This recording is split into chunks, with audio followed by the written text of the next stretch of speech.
Hey, what is going on, guys? It's DK back at you with another video here for the NBA main slate here on Tuesday. We got a two-game slate and we got about 2 hours to lock. Real quick, last night I cashed in the showdown, the late game. Missed in the main slate mainly because I went with the lower owned Embiid. Obviously, he was not in the best matchup.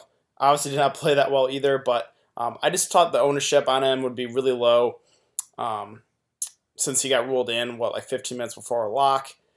So he was alone, but again, didn't do that well. Jokic, who I really liked, he went off. I'm also like Jamal Murray. Jimmy Butler, he had one of those games where he took over. I said he was really not being aggressive at all in the playoffs, and he took over last night. So you really wanted Jimmy in your lineup. But yeah, overall, it was okay night. Again, cash in the showdown. I missed the mainly because, again, I wanted the bead. But yeah, let's jump into this two-game slate here. So we'll just go game by game here. So the first game, Boston-Milwaukee.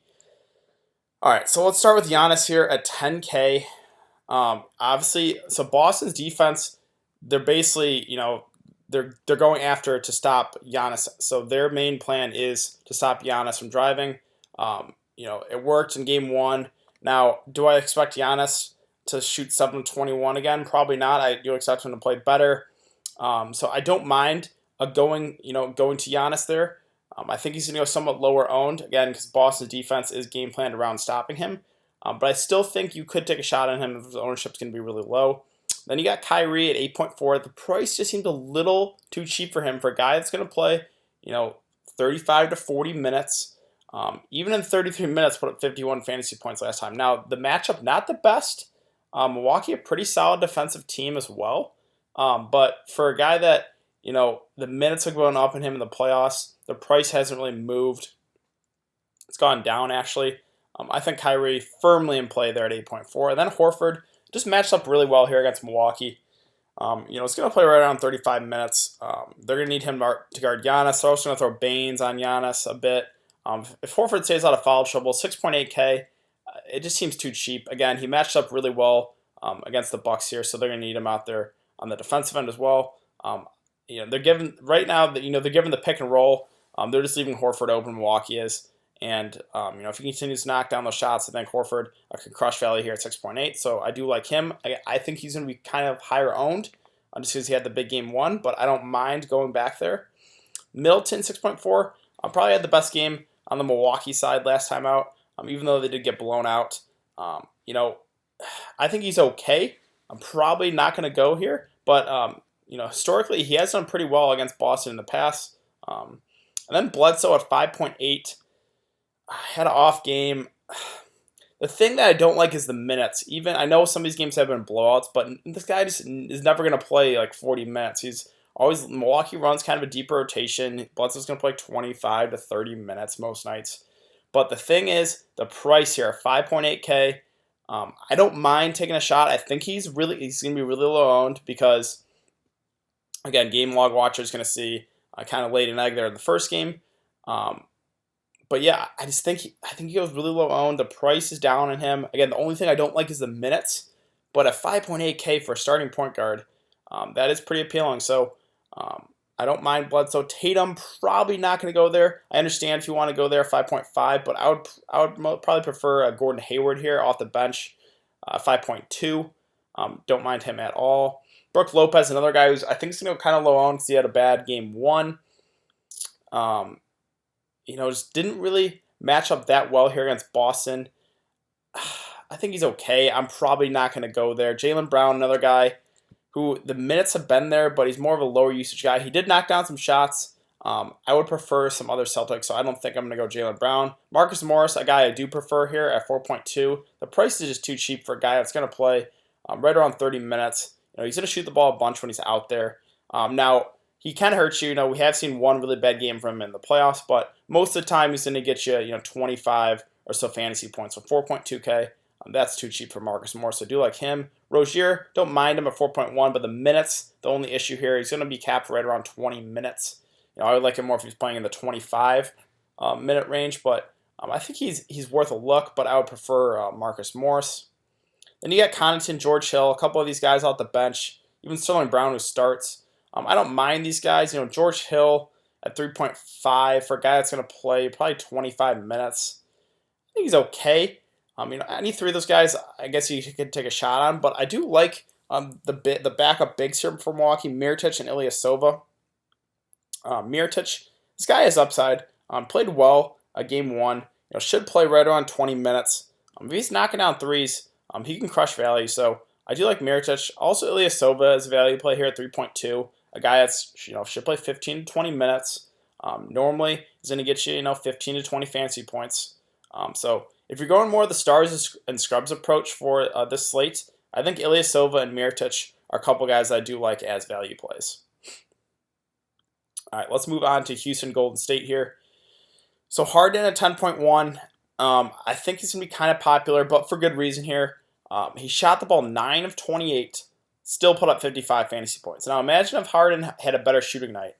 I know really hasn't shot the ball that well in the playoffs, but this is a guy that has 70, 80 fantasy point upside when his shot is falling and he's shooting well. So, I do like Harden as a spend up on the slate. I also like Durant. Durant, I think, is also going to be popular just because he has been playing really well in the playoffs. The minutes, too, 41, 42, 43 minutes. Steve Kerr is basically playing him all the minutes he can handle. 9.1K. That's just too cheap for the level of production of Kevin Durant right now. So I think he's going to be chalky, but I don't mind eating the chalk at all there with the Durant. And then Steph Curry, I think he's going to go low-owned, 7.9K. Hasn't really looked that good here in the playoffs. The ankle, I think, is bothering him still a little bit. I think he's worth a look in GPP, so it's a pivot off Durant. I think Durant's going to be more popular and the safer play for sure. But if Durant's going to be super, super popular, I may pivot to Steph Curry and for GPP just because I think the ownership's going to be pretty low on him, and I think the flock's going to go with KD and Harden. Chris Paul, another guy who I think goes kind of low owned, wasn't really aggressive in game one. Only shot the ball 9 times. They're going to need him to be more aggressive if they want to win the series. So again, I think it's going to be Harden and Durant going to be high owned. And I think Steph and Chris Paul, the two guys that are kind of low-owned and forgotten on the slate, but both these guys have upside. Steph at 7.9 is extremely cheap. Chris Paul 7K, that's also underpriced. So those guys, I think, go kind of overlooked in tournaments. Draymond Green, been playing really well here in the playoffs. Almost put up a triple-double, 14, 9, and 9. Matched up really well here against Houston. Obviously no Boogie. That's a boost to Draymond. Yeah, I think 6.6K is a little too cheap, so I do like him. Then you got Capella, who I think is also going to go really low owned on the slate. Did not look good at all there in game one. Only shot the ball twice. I think he's going to come out, wanting to be more aggressive here in game two. Golden State, he does match up well against them. Golden State likes running small ball. Clint Capella can, stick with that small ball lineup there with Draymond in the 5. Yeah, I think he goes low owned, but 6K, that seems really cheap. So, I think it's worth a look, especially in GPPs. Klay Thompson at 5.9. Hasn't really flashed the upside, but we know Klay's going to have a couple of those big scoring games here in the playoffs. He had 32 in one of those games against the Clippers, but that was basically it. No other stats. So, yeah, I don't mind Klay here at 5.9. That does seem a little underpriced. Eric Gordon, he had a big game one at 5.3. Also a guy that's going to play, close to 40 minutes. He's also going to shoot the ball a bunch when he's out there. He's kind of the number 3 there in the offense for Houston. I think he's priced about right. So yeah, I don't mind Eric Gordon. Iguodala 4.7, another guy that,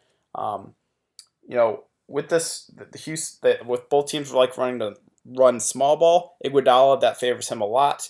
Now he did shoot the ball really well on game one. Don't think we can expect that again, but.